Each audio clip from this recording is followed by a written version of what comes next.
Trump's getting blamed for stirring up North Korea. They haven't changed since he got elected. No, and here's something to remember.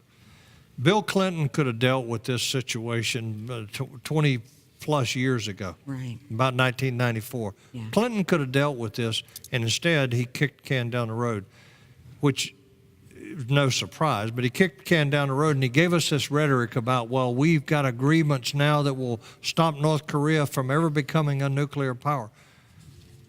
By the way, does that sound familiar? Does that sound a little bit like what we're hearing about Iran right now? Mm-hmm. It sure So does. Bill Clinton could have dealt with it, and he didn't. Now you have to wait 20 plus years later till you get a guy like Donald Trump who says, wait a minute, I'm not going to leave this for my grandchildren to deal with. We got to deal with it now. This is, in fact, a very serious threat, not only to America, but to our allies.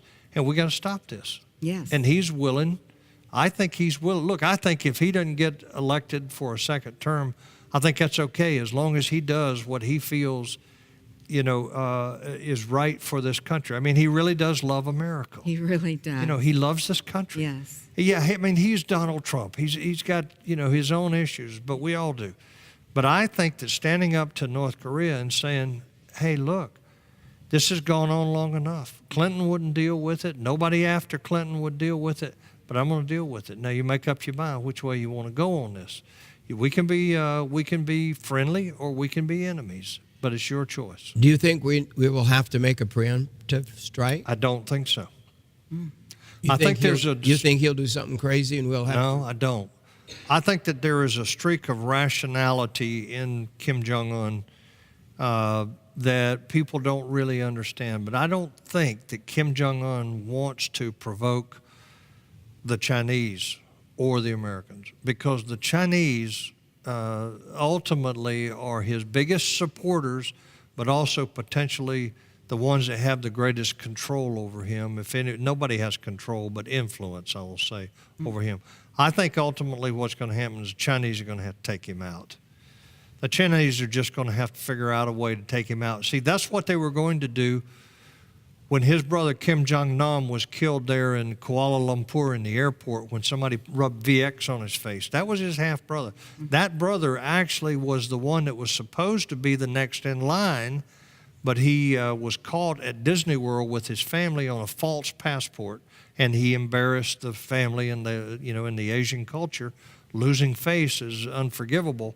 So they bypassed him and another brother in between him and Kim Jong-un, because he was too, as they described it, too effeminate. So they went all the way to the youngest brother, Kim Jong-un. But he is more rational than I think people give him credit for being. And I think the Chinese recognize that they've got to take him out.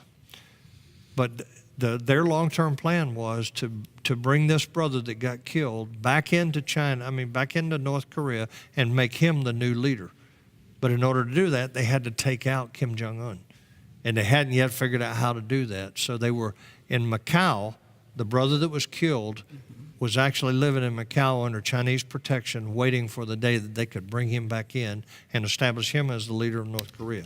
Now they're back to square one. They don't have a plan, and they don't have anybody to replace him with. But I think in time, he knows that China is going to target him because China does not want war on the Korean Peninsula. They don't want 20 million refugees going across the border, and they don't want more U.S. forces on the Korean Peninsula or in the Pacific Rim. So I think China is the key to this. I don't think we're going to see war there. I think that this is going to be ultimately a lot of bluster, a lot of threats, most of which are hollow threats. You may see some more tests, missile tests, maybe even another nuclear test. But I don't think you're going to see war there. I don't see it right now. Not now. Not in the short term.